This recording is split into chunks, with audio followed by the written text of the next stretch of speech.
This is an NBC News Special Report. Here's Kate Snow. Good day, everyone. Now 2.5 days into the government shutdown and counting, and there has been some significant movement on Capitol Hill just in the past few minutes to tell you about a vote by the U.S. Senate to fund the government, to reopen the government for about 3 weeks, and an understanding on how to move forward on immigration and other key issues. This follows a morning of intense backroom discussions by both Republicans and Democrats, along with plenty of public posturing about who is to blame for all of this. We should note also the House will still need to vote for things to actually move forward. A House vote could happen within the hour after the Senate votes. For the very latest on where things stand right now, let's go to NBC's Kasie Hunt. She's up on Capitol Hill, where she's been pretty much all weekend long. Kasie, what in the end is the mechanism by which they now are able to open the federal government again? Well, Kate, as you point out, Democratic votes have poured in for this temporary spending measure. And forgive me if I'm looking over my shoulder. I'm going to stick with you here. That's Senator Shelby, Republican from Alabama. I'm waiting to see if Senator Lindsey Graham comes through this hallway, and we'll try to grab him. He's been instrumental in trying to get this deal done.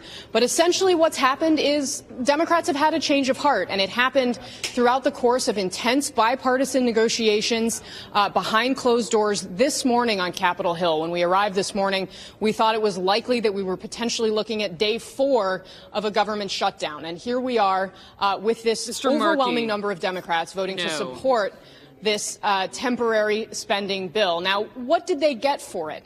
Democrats say that they're comfortable now with a commitment that they have from Senator Mitch McConnell that he will put an immigration bill on the floor to address that problem that Dreamers are facing come March 5th. They will lose their status if Congress doesn't act. That potentially means being ripped away from their families, losing their jobs. Democrats say they now have a commitment from the majority leader to put a neutral bill on the Senate floor, so a bill that they may be able to support, that they will be able to offer amendments to make changes to that legislation, and that the Senate will move forward on that regardless of what President Trump decides to say about it. And that, of course, has been the sticking point and the real problem with getting any clarity on what has happened here. The president initially seemed open to a major deal. He met with Chuck Schumer on Friday. They had cheeseburgers. They seemed to have the outlines of a deal. And then, of course, it all fell apart when right-wing members of the White House staff, as how many senators have described it, apparently changed the president's mind. And that is why this government has been shut down over the weekend. So there are still a lot of twists and turns here for people who rely on that DACA program. There are, of course, big questions about whether any immigration bill that were to pass the Senate could pass the House of Representatives. There's a right-wing group in the House of Representatives that typically has had a lot of problems with immigration bills generally. And a major immigration overhaul was passed in the Senate several years ago, never put on the House floor. So we do have a lot ahead of us here, but it does look as though this shutdown, at least, will come to an end later on today. Kate. And Kasie, just to reemphasize the headline once again, this is all because the Republican leader is promising something, right? That's essentially what you're saying.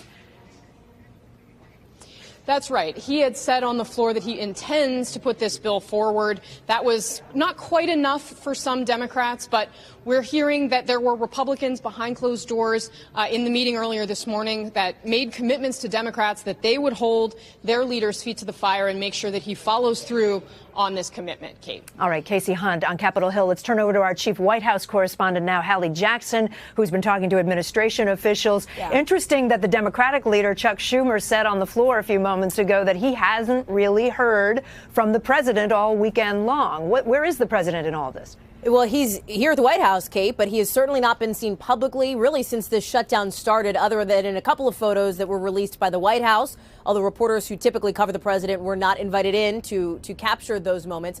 Chuck Schumer said the president did not talk to Democrats because the president has not spoken with Democrats since the shutdown began.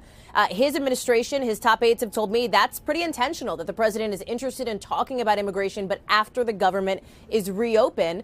You also heard Chuck Schumer take a dig at Donald Donald Trump, calling him the great deal-making president who sat on the sidelines. And I will tell you, Kate, having been here all weekend, we did not see the president come out of either the residence or the West Wing where he has spent the last 3 days since this shutdown started. As far as reaction now, and as far as whether that changes, it obviously could. We may see the president, for example, after the House votes, he may decide to come out and make a public statement looking at where things go from here and trying to provide some of the clarity that Kasie talked about that lawmakers, particularly on the Democratic side, are looking for. But bottom line reaction from a senior administration official that I just got off the phone with, Kate, about time, this person says, the Democrats relented, not painting this as a win for the White House, but as a loss for the other side of the aisle. Kate. Hallie Jackson at the White House. Thank you. We will, of course, be following all of this throughout the day. And tonight, Nightly News will have the latest for you, along with Lester Holt, reporting tonight from inside North Korea. For now, I'm Kate Snow, NBC News in New York. Hey, NBC News viewers, thanks for checking out our YouTube channel. Subscribe by clicking on that button down here and click on any of the videos over here to watch the latest interviews, show highlights, and digital exclusives. Thanks for watching.